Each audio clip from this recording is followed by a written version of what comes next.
तो हेलो बच्चों, स्वागत है आपका LKPL MPCV क्लासेस में, जहां हम आज डिस्कस करेंगे 10th क्लास साइंस के चैप्टर नंबर सेकंड में हम अभी तक कुछ इंपॉर्टेंट क्वेश्चन को और कुछ टॉपिक को डिस्कस कर चुके हैं। हम पहले टॉपिक को डिस्कस करते हैं, उसके बाद इंपॉर्टेंट क्वेश्चन को पढ़ते हैं, ठीक है ना। अब फिलहाल मैंने कुछ आपको पुराने जो लेक्चर है उसमें मैंने कुछ क्वेश्चन करा दिए थे और कुछ क्वेश्चन कराना रह गए हैं, तो हम उन क्वेश्चनों को भी कंटिन्यू तरीके से करेंगे। अगर मेरे वीडियो अगर आपको अच्छे लगे तो कृपया करके लाइक, शेयर एंड सब्सक्राइब जरूर क्लिक करें, ताकि मेरे को भी मोटिवेशन मिले और आप अगर मेरे वीडियो देखते हो तो आपको ही फायदा होगा भाई। मतलब फायदा आपको भी मेरा भी, दोनों का फायदा होना चाहिए भाई, ठीक है ना। चलो फिलहाल हम चलते हैं टॉपिक पर। तो ये आ गया है आपका क्वेश्चन पहले अच्छे से देखो, उसके बाद हम इसका आंसर लिखेंगे, ठीक है ना। फिलहाल क्वेश्चन क्या बोल रहे देखो पहले। अम्ल के विलयन को तनुकृत करते समय हाइड्रोनियम आयन, मतलब हाइड्रोजन का जो आयन है, आयन की सांद्रता कैसे प्रभावित हो जाती है। मतलब कि अम्ल के विलयन को तनुकृत करते समय, मतलब अम्ल की जो विलयन होता है, अम्ल का जो विलयन होता है उसको तनुकृत मतलब मिलाते समय, करते समय हाइड्रोनियम आयन H+3 की सांद्रता कैसे प्रभावित हो जाती है। मतलब कहने का मतलब ये है कि अगर हम किसी अम्लीय विलयन में अगर HO3+ आयन अगर हम मिलाते हैं तो उसकी जो सांद्रता है वो कैसे प्रभावित हो जाती है। अब देखो फिलहाल उसका आंसर हम लिखेंगे।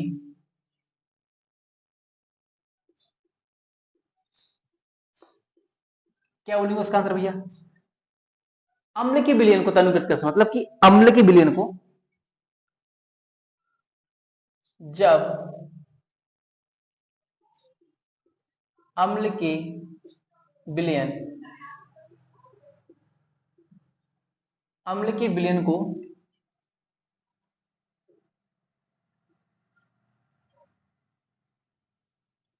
तनुकृत करते समय करते समय करते समय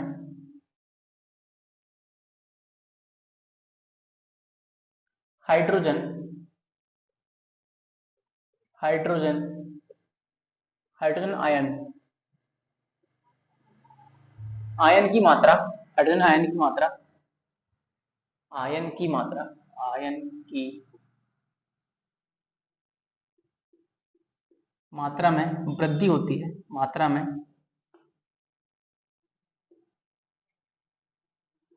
वृद्धि वृद्धि होती है, जिससे वृद्धि होती है जिससे जिससे अम्ल का जो विलयन होता है, जिससे अम्ल का अम्ल के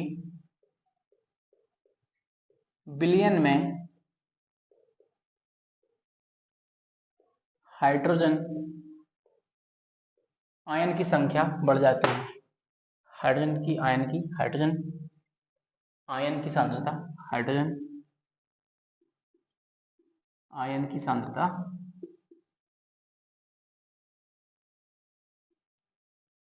हाइड्रोजन आयन की सांद्रता सांद्रता प्रभावित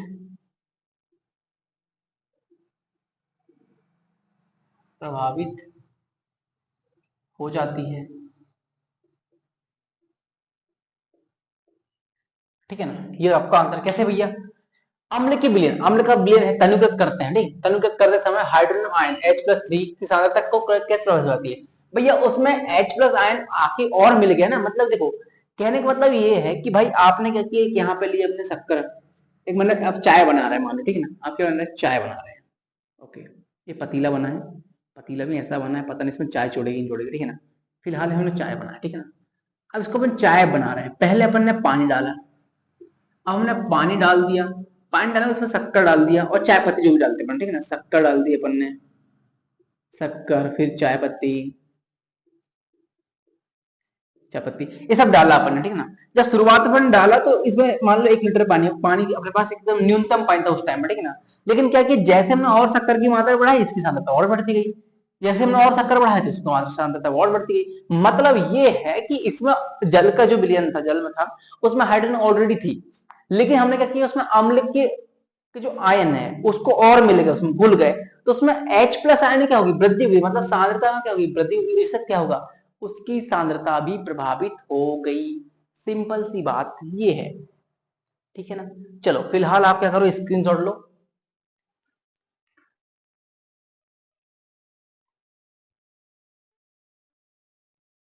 हो गया, चलो भाई अब आप सेकंड चलते हैं क्वेश्चन पे।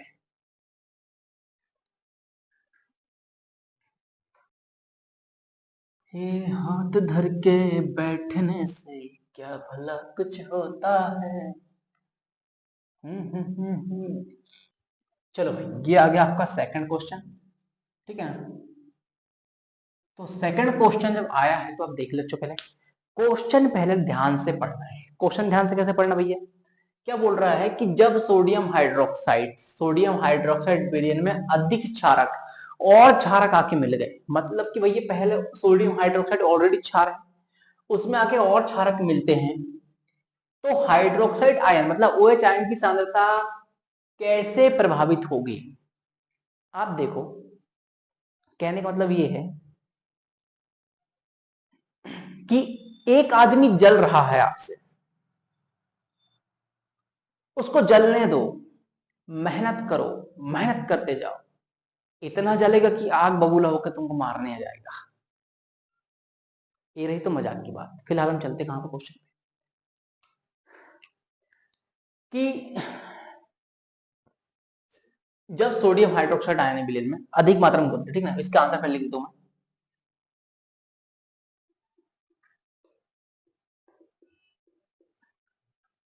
जब किसी जब सोडियम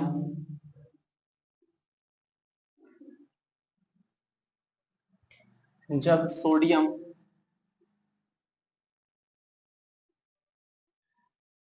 जब sodium hydroxide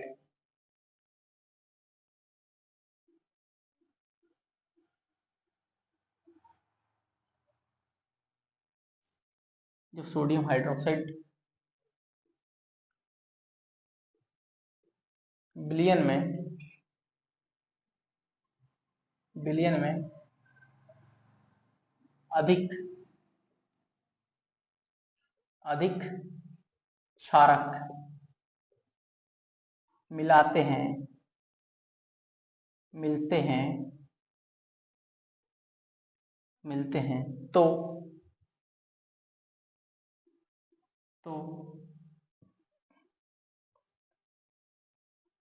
OH OH ion OH या hydroxide hydroxide ion hydroxide ion में वृद्धि वृद्धि हो जाती है, वृद्धि हो जाती है, जिससे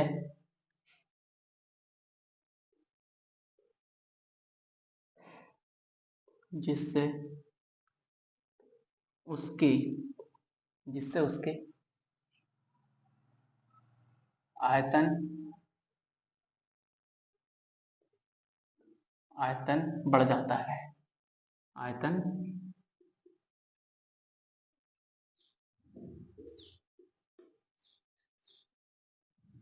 बढ़ जाता है। ये लो भैया, ये आपका आंसर है। कैसे, जब कोई सोडियम हाइड्रोक्साइड विलयन अधिक क्षारक मिलते हैं, विलयन में अधिक क्षारक मिलते हैं, तो OH हाइड्रोक्साइड आयन आयन की वृद्धि हो जाती है, आयन की वृद्धि हो जाती है, जिससे उसके आयतन, जिससे उसका उसका आयतन, क्या लिख रहा हूं मैं, जिससे उसका आयतन बढ़ जाता है, ये होगा आपका इसका आंसर। सर समझ नहीं आया, बात ये भैया, एग्जाम्पल पुराने वाले रूम है, ठीक है ना, ये अपना क्षार है, मान लो अपन ने NaOH का विलयन लिया अपन ने, ठीक है ना, NaOH का कोई विलयन लिया अपन ने, NaOH का और विलयन है, ये NaOH का विलयन मतलब किसी हाँ ओके, ये NaOH का ऑलरेडी विलयन है, NaOH का ऑलरेडी विलयन है, कौन सा वाला, ये वाला का विलयन। अब इसमें अपन और NaOH डाल रहे हैं, मतलब कहने का मतलब NaOH मतलब क्षार की मात्रा बढ़ा रहे हैं। अब इसमें क्षार की मात्रा और बढ़ाते जाते इसमें क्या होगा, इसमें वृद्धि होगी और ज्यादा।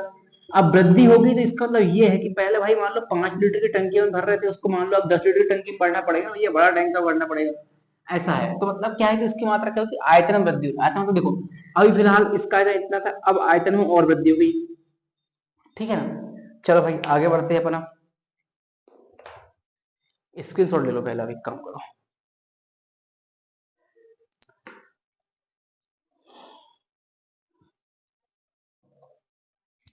ले लियो, ठीक है।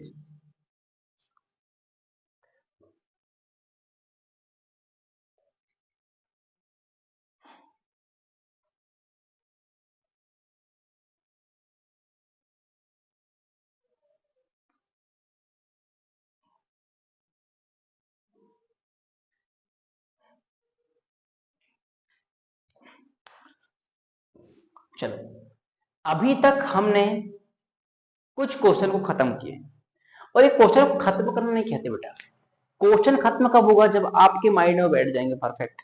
तो आपको रिवीजन जरूर करना है। कैसे रिवीजन कैसे कर पाओगे भाई, आप लोग नोट्स जो आप बनाए होंगे वो नोट्स को एक बार पढ़ना है, और आपको वो समझना है, तो हमारे चैनल में आना है, सर्च आपको करना है LKPL MPCV क्लासेस, और बढ़िया आकर के उन क्वेश्चन को एक बार रिपीट करें, ठीक है ना।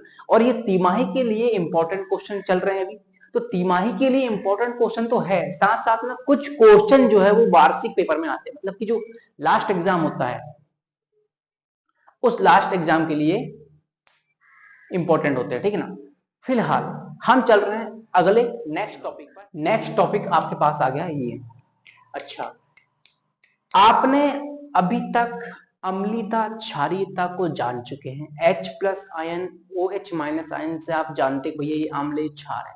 लेकिन कई बार क्या होता है कि हम अम्ल और क्षारीयता को माप नहीं सकते कि भाई किसकी अम्लीयता कितनी किसकी क्षारीयता कितनी है, क्योंकि हम वहां पर आयन तो गिन नहीं सकते या आयन को काउंट नहीं कर सकते। लेकिन कुछ चीजें होती है जो अम्लीयता और क्षारीयता को दर्शाती है, जैसे हमारी जीभ बता तो सकती है कि अम्लीय क्षारीयता, लेकिन कितनी क्षारीयता और कितनी अम्लीयता ये हम बता नहीं सकते, ठीक है ना। हम बात कर रहे हैं ना, अगला टॉपिक का नाम है अम्ल एवं क्षार के विलयन कितने प्रबल होते हैं। प्रबलता को दर्शाना मतलब कहना मतलब ये है कि वो उसमें H+ आयन की प्रबलता कितनी है, अधिक प्रबल है, कम प्रबल है, दुर्बल है तो क्यों दुर्बल है, प्रबल है तो प्रबल क्यों है, ये सब के बारे में हम विशेष रूप से जानकारी लेंगे। फिलहाल हम बात करते हैं इसके बाद, आप लोगों ने अभी तक देखे हैं कि भैया अम्ल जो भी होता है, अम्ल होता है, अम्ल जो होता है उसमें H+ आयन की मात्रा अधिक होती है, मतलब हाइड्रोजन आयन की मात्रा अधिक होती है। क्या होता है उनमें, हाइड्रोजन आयन की, हाइड्रोजन की आयन की मात्रा अधिक होती है। ये बात जान करके हमने ये बता दिया कि भैया ये अम्ल है करके, ठीक है ना। जब क्षार की बात आई तो क्षार क्षार में आप लोगों ने बोल दिया कि भैया इसमें OH- आयन अधिक होते हैं, मात्रा को मापते हैं, ठीक है ना, मात्रा को मापा जाता है। तो हमने ये सारी चीज तो हमने सीख ली है, लेकिन क्या होता है कि भैया हमको इनको दर्शाना, मतलब कि कोई विलयन अम्लीय है या क्षारीय है, उसको दर्शाने के लिए एक मीटर का उपयोग किया गया, जिसे हम बोलते हैं पीएच स्केल। क्या बोलते हैं उसको, पीएच स्केल। ये क्या करता है, पीएच स्केल हमारा, पीएच स्केल हमारा जो होता है वो किसी भी विलयन की अम्लीयता और क्षारीयता को मापने के लिए यूज किया जाता है। तो हम बात कर रहे हैं पीएच स्केल की, किसकी बात कर रहे हैं, पीएच स्केल की, पीएच स्केल, थोड़ा सा गीला है।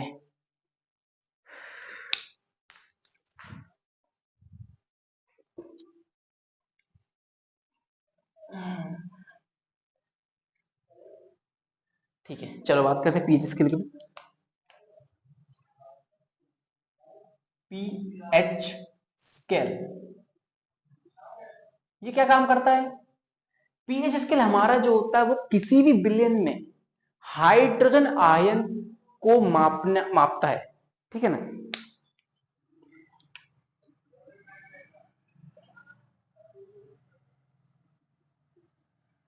विलयन में उपस्थित विलयन में उपस्थित हाइड्रोजन आयन, उपस्थित हाइड्रोनियम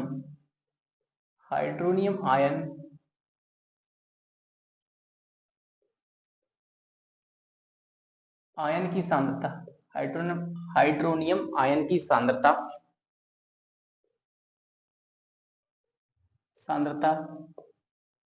को दर्शाता है।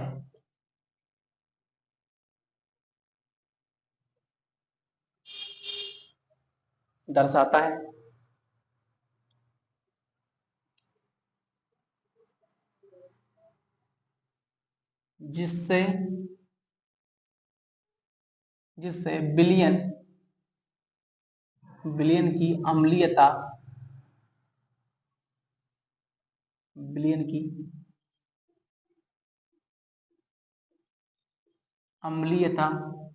तथा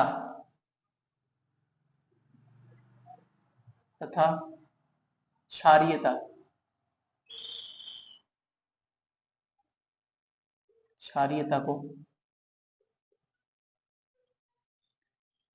को ज्ञात किया जाता है,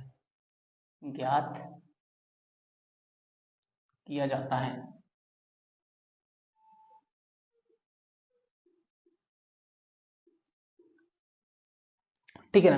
आप याद रखना, पीएच स्केल विलयन में उपस्थित हाइड्रोनियम आयन की सांद्रता को दर्शाता है, जिससे विलयन की अम्लीयता और क्षारीयता को दर्शाते हैं। यदि और पीएच स्केल में पीएच स्केल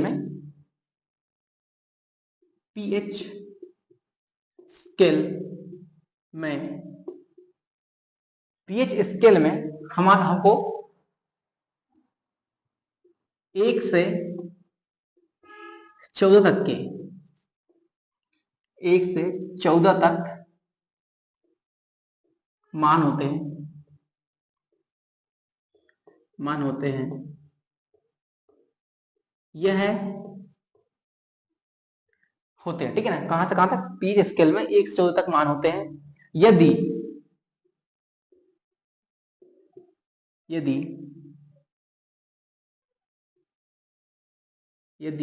पीएच मान का पीएच का मान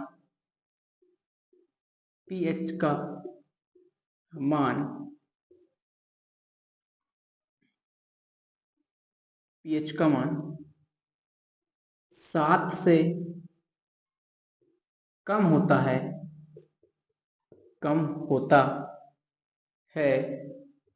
तो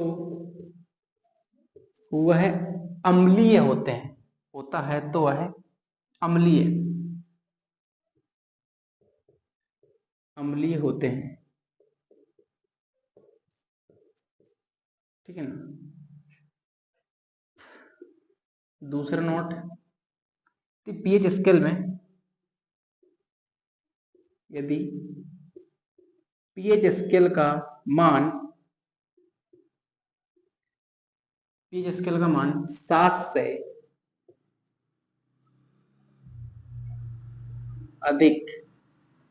अधिक होता है, तो वह क्षारीय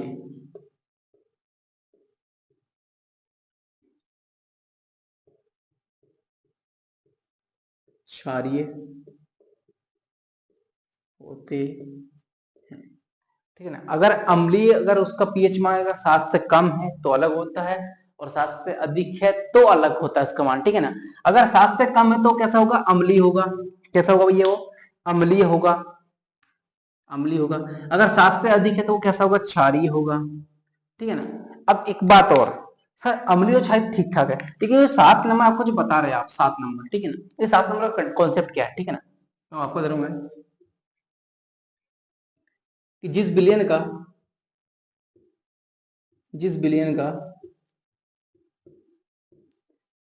का पीएच मान 7 होता है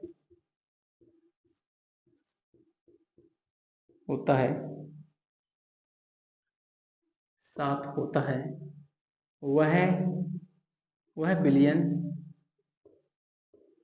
उदासीन होता है, उदासीन होता है।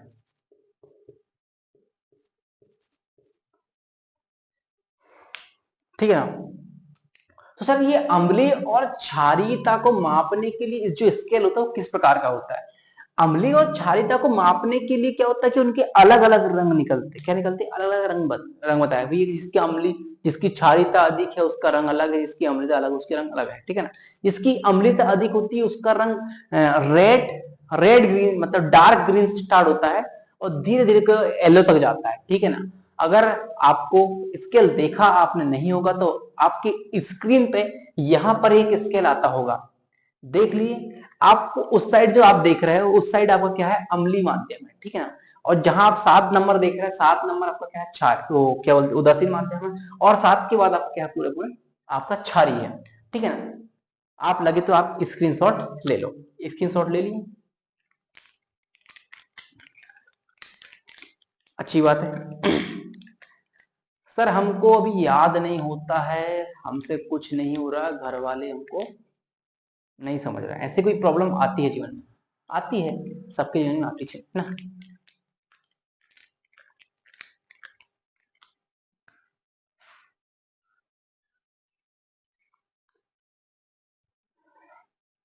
देखो, अगर आपको याद नहीं तो कोई टेंशन नहीं है, ठीक है ना। मुश्किल वक्त में कुछ याद नहीं होता, कुछ ज्ञात नहीं होता, जो कुछ होता है सब हमारे खिलाफ होता है।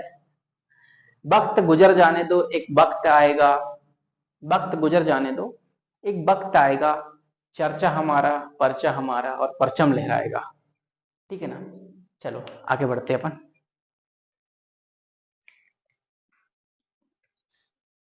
ठीक है, हम बात कर लेते हैं किसके अपन, कि इनको दर्शाने के लिए हमको अम्ल और क्षार का ठीक ठाक है, ठीक है ना। तो अब इनसे रिलेटेड कुछ क्वेश्चन अपन कर लेते हैं।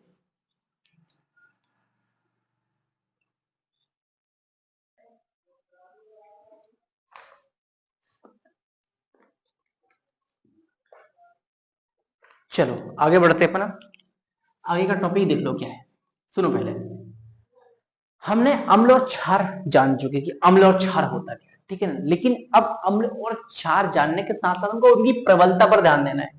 प्रबल जो शब्द लिखा हुआ है इस पर हमको थोड़ा सा ध्यान देना पड़ेगा, इस पर थोड़ा सा ध्यान देना पड़ेगा। क्यों सर, कारण क्या, कारण ये है कि अम्ल तो होते हैं लेकिन अम्ल के भी प्रकार होते हैं, क्षार की प्रकार, जैसे अम्ल, प्रबल अम्ल, दुर्बल अम्ल, प्रबल क्षार, दुर्बल क्षार, ठीक है ना। तो हम इनको जान लेते हैं। अब प्रबल अम्ल और दुर्बल अम्ल होता क्या, ठीक है ना। पहले बात करें प्रबल अम्ल की, ठीक है ना। पहली बात करें प्रबल अम्ल है, अम्ल के प्रकार।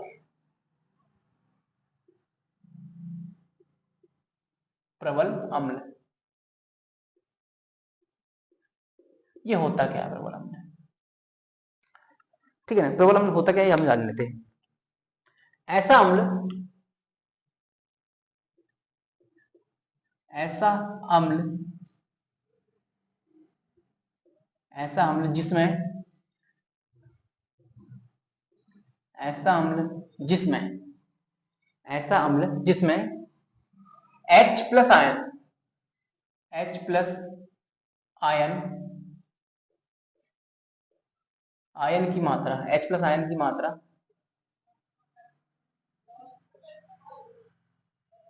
मात्रा अधिक होती है, की मात्रा अधिक होती है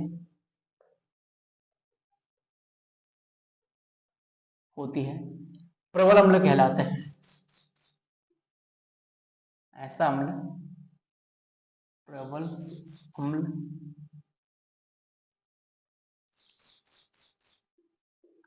प्रबल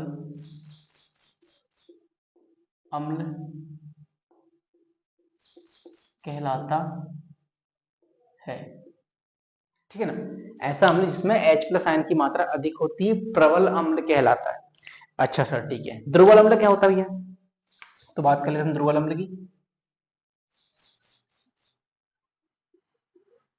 दुर्बल अम्ल ये होता क्या दुर्बल अम्ल? ऐसा अम्ल ऐसा अम्ल ऐसा अम्लीय विलयन ऐसा अम्लीय विलयन जिसमें H+ जिसमें H+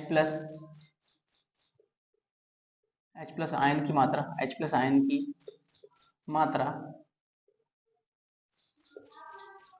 मात्रा कम होती है कम होती है दुर्बल अम्ल कहलाता है। क्या कहलाता है? दुर्बल अम्ल कहलाता है।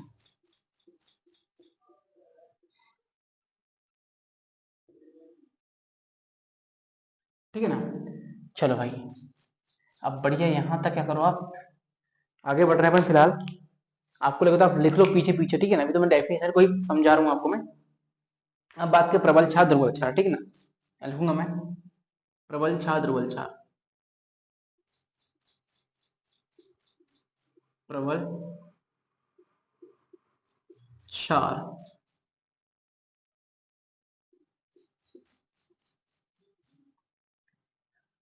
तो मैं कहूंगा ऐसा विलयन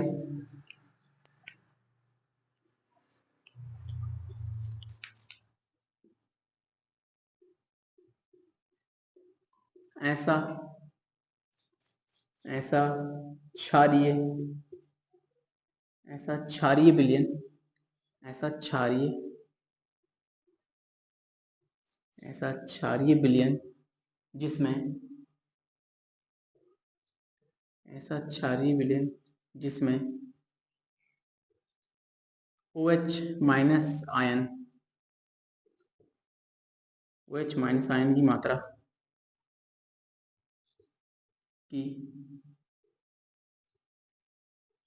मात्रा अधिक होती है अधिक होती है प्रबल क्षार कहलाते हैं। प्रबल क्षार कहलाते हैं। ठीक है, अब बात करते हैं दुर्बल क्षार की।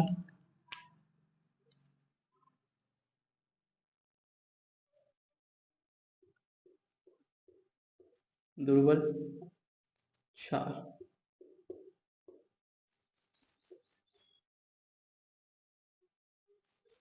क्षार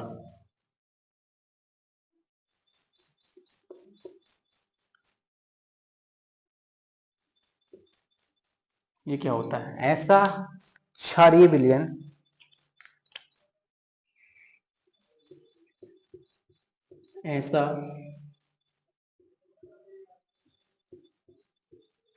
ऐसा क्षारीय विलयन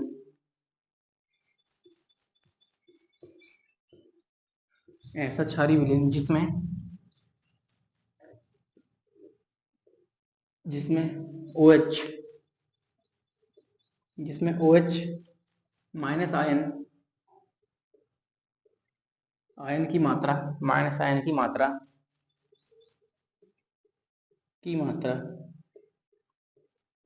आयन की मात्रा कैसी होती है? कम होती है की मात्रा मात्रा कम होती है। दुर्बल क्षार,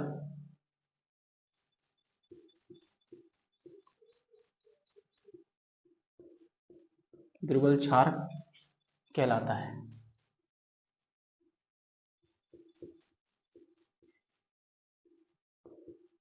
चलो भाई, आपके पास यहाँ पूरे की पूरी परिभाषा हो गई है।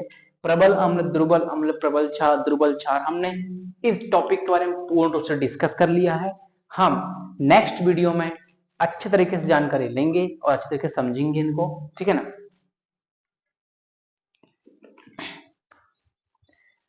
जो अपने जीवन से हार चुके हैं या जो बहुत परेशान रहते हैं, उनके लिए एक ही बात कहूंगा, अभी वक्त मुश्किल है।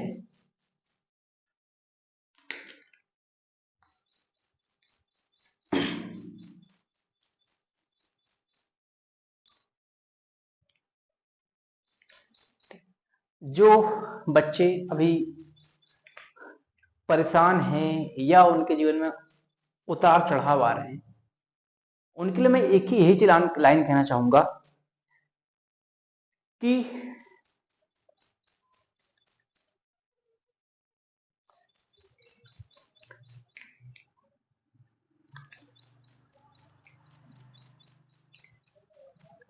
मुश्किल का वक्त है, वक्त गुजर जाने दो। मुश्किल का वक्त है, वक्त गुजर जाने दो। सबका साथ छूट रहा है, अरे छूट जाने दो। एक दिन एक दौर आएगा, एक दिन एक दौर आएगा जब तुम्हारे नाम का भी परचम लहराएगा। अरे जाने दो, जाने दो।